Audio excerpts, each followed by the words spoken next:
ከኢትዮጵያ ብሔራዊ ምርጫ ቦርድ የተሰጠ መግለጫ። ከኢትዮጵያ ብሔራዊ ምርጫ ቦርድ ሰኞ ግንቦት 24 ቀን 2018 ዓ.ም የድምፅ መስጫ ቀንን አስመልክቶ የተሰጠ መግለጫ። የኢትዮጵያ ብሔራዊ ምርጫ ቦርድ ግንቦት 24 ቀን 2018 ዓ.ም የሰባተኛው ጠቅላላ ምርጫ የድምፅ አሰጣጥ እንዲከናወን መወሰኑ ይታወቃል።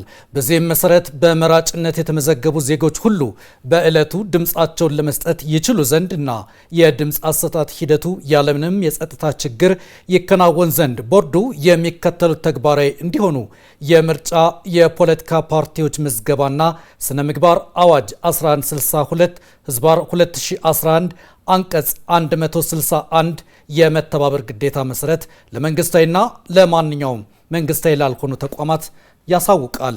በዚህም መሰረት ዜጎች ዕለቱን ለድምፅ መስጫ ብቻ መጠቀማቸው ስለሚያስፈልግ የፌዴራልና የክልል መንግስታዊ ተቋማት ግንቦት 24 ቀን 2018 ዓ.ም ስራ ዝግ እንዲያደርጉ፣ ዜጎች ዕለቱን ለድምፅ መስጫ ብቻ መጠቀማቸው ስለሚያስፈልግ በፌዴራልና በክልሎች የሚገኙ ማንኛውም መንግስታዊ ያልሆኑና የግል ተቋማት በተመሳሳይ ግንቦት 24 ቀን 2018 ዓ.ም ዝግ እንዲያደርጉ እያሳወቀ የአስቸኳይ ጊዜ አገልግሎት የሚሰጡ ተቋማት ማለትም ሆስፒታሎች፣ የዕለት ተዕለት አገልግሎት ሰጪዎች ወይም ሆቴሎች፣ ሬስቶራንቶች፣ የትራንስፖርት አገልግሎት የሚሰጡ በዝግ ቀናት የሚያደርጉትን አገልግሎት በተመሳሳይ የሚያከናውኑ ሲሆን የመተባበር ግዴታው እነዚህን ተቋማት እንቅስቃሴ መዝጋት አያስገድድም።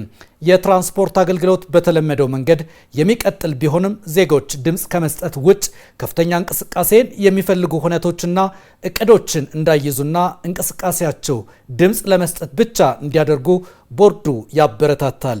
የኢትዮጵያ ብሔራዊ ምርጫ ቦርድ ግንቦት 19 ቀን 2018 ዓ.ም